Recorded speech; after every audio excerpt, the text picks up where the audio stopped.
Okay, welcome back to my channel. I remain LaTeX. So now, in my previous video, I was able to solve example 3, then in 1, 2, and 3. So here now in this video, I'm going to be solving example 4. I'm going to be solving example 3 subsection 4, and here I say prove that we should get the values at which this x raised to the power 2 minus 4 is less than 5.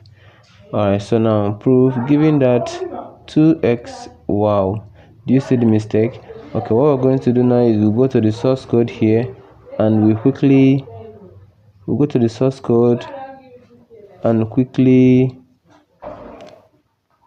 correct.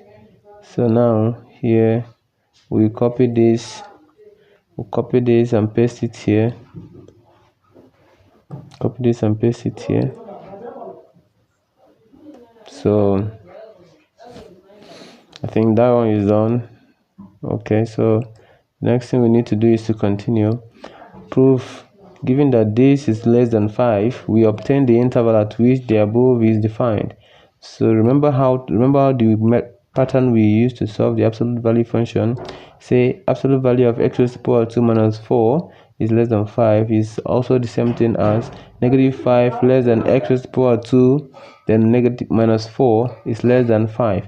Now what we do now is to get rid of anything that is attached to our argument, which is x raised to the power 2. So the first thing to do is to add 4 to the equation. By adding 4 to the equation, if we add 4 to -5, we are going to have -1. When you add 4 to x raised to the power 2 minus 4 plus 4, it's going to cancel off, and we'll have only x squared left. When we add 4 to 5, we have, add 4 to 5, we have 9.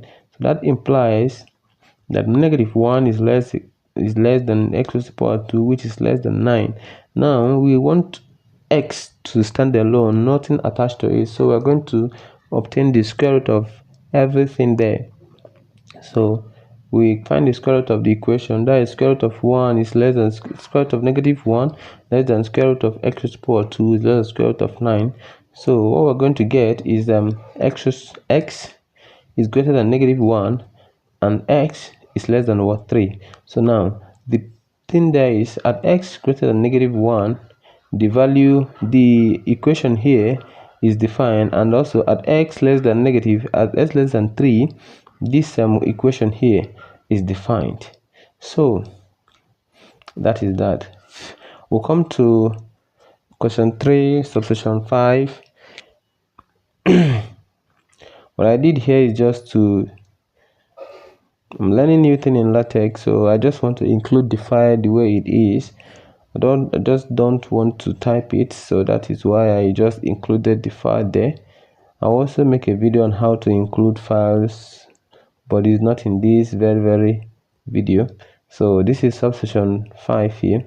It says absolute value of x plus absolute value of x plus 2 is less than 5. So what we're going to do is, first of all, we know it's not that we can't solve it the way we solve others, but it's going to take a longer step than this. So we get the critical point, or the point at which each of the individual absolute value equals 0.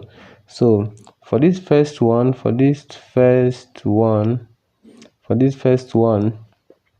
when it's going to equal 0 is when x is equals to 0, because we only have x there. So whenever x is equals to 0, it equals 0. So when for the second one, x plus 2, here what is there is when x equals -2,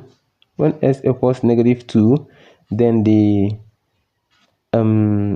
absolute value is going to be equals to 0.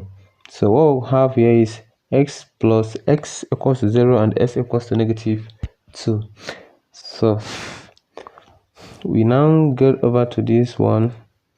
Coming from -infinity to -2, if you watch very well, we did not include any of them.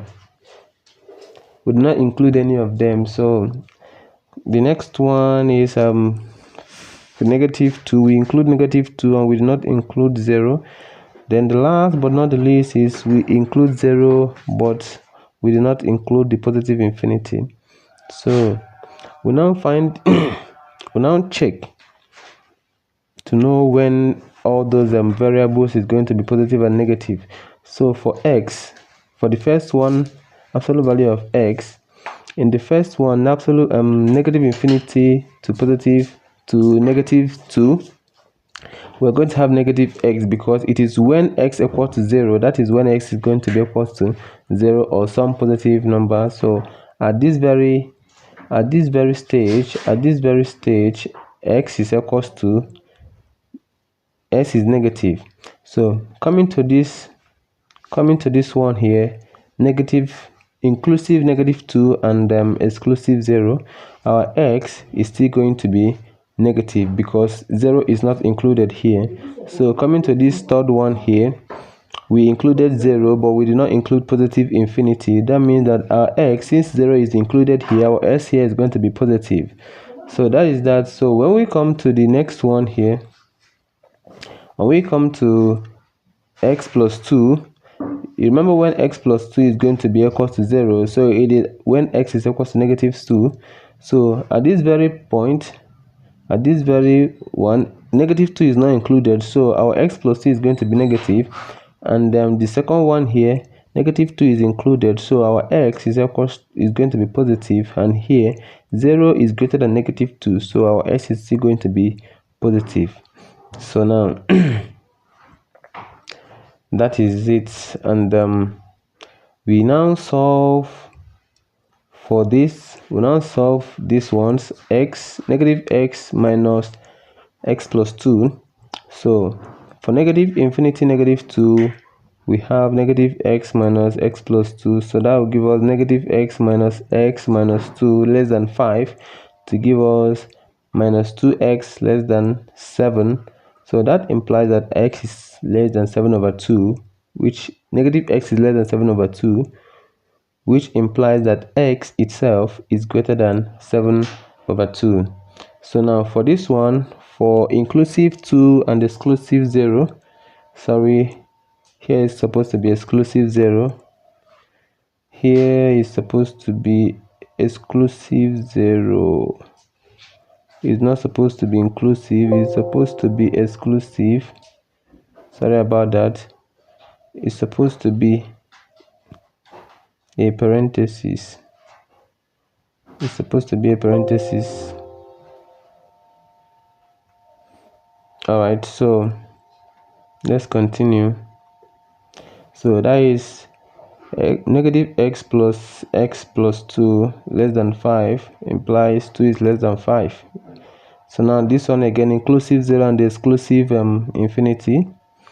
We have x plus 2 less than 5. We have 2x is less than 3, which implies that x is less than 3 over 2. So thus we have that 7 over 2 is less than x is less than 3 over 2.